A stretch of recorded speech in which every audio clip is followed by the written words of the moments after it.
आज आहे माझ्या मुलीचा बर्थडे, तर इकडे डेकोरेशन वगैरे व्यवस्थित आहे का नाही मी बघत होती. आणि मग नंतर चला इकडे रेडी व्हायला आम्ही स्टार्ट झालो.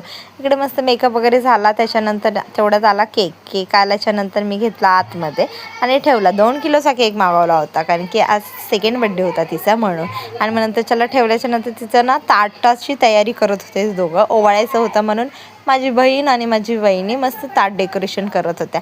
आणि माझी पिल्लू आज 2 वर्षाची होणार आहे. त्यांना बोलली लवकर आवरा. तर हे बघा इकडंच चालू होतं लोकांचा, हा लाडू नको ठेव, हा लाडू ठेव. त्याच्यानंतर ह्या दोघी मस्त अशा रेडी होऊन, आणि ही बघा आमचं इकडे मॉडेलिंग सुटत नाही. आकडे वगैरे काढून ती बोलत होती एक व्हिडिओ घे. मी तिचा एक व्हिडिओ घेतला आणि मगच तिने ताट खाली ठेवलं, त्याशिवाय ती ठेवतच नव्हती. थोड्यात दरवाजा वाजला आणि बघते तो कोण, पाहुणे. आणि पाहुण्यांनी पण कहर केला. अर्धेच पाहुणे आले आणि अर्धे पाहुणे लेट आले, कारण की बरोबर बोलतात ना, पाहुणे कधी पण लेटच येतात, बरोबर टायमावर कधी येत नाही. आणि ते नंतर झाल्याच्या नंतर माझ्या मुलीचा थोडा फोटोशूट करून घेतला, कारण की पाहुणे तर आरामात येणार होते म्हणून. इथे फोटोशूट वगैरे झाला. एकदम छान छान पोज वगैरे दिले तिने आणि तिला डेकोरेशन पण छान वाटलं होतं. आणि आम्ही ब्लू थीम ठेवली होती. ते इकडे बघा ब्लू मामा मामी ब्लू घालून उभे राहिले होते मस्तपैकी, कारण की मी घातलं होतं व्हाईट. म्हटलं तिच्यासोबत मॅचिंग होण्यासाठी तुम्ही मामा मामी जण उभे राहा.